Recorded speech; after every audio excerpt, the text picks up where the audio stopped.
A 18 anni è una delle promesse sarde dell'MMA, la nuova disciplina che fonde tutta una serie di arti marziali. Massimiliano Marcialis, nuorese della società Promosport Combat di Nuoro, diretta dal maestro Stefano Serra, si è distinto in tutta una serie di gare in giro per la Sardegna e l'Italia, tanto da attirare l'attenzione dei tecnici federali, circostanza che gli è valsa una convocazione nazionale. Marcialis è approdato alle competizioni dalla categoria Elite e Full Contact.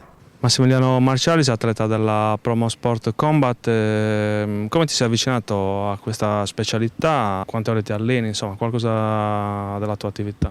Ho iniziato per gioco, alla fine mi sono avvicinato in palestra quando ancora eravamo nella zona del tribunale. Ho iniziato con la kickboxing un annetto, ma l'ho preso per gioco. Poi piano piano mi ha fatto avvicinare Stefano, quindi all'MMA. Uno sport molto più completo perché invece della lotta in piedi si può andare a terra e comunque si può continuare lo scontro in varie situazioni. Mi alleno 4 ore al giorno generalmente, allenamenti aerobici e anaerobici. L'ultima gara l'ho avuta quindi sabato 6, è andata benissimo. Al primo round sono riuscito quindi a mandare in KO tecnico il mio avversario Giovanni Ladu della Nova Uniao con l'allenatore Luca Mattu e quindi è abbastanza soddisfacente.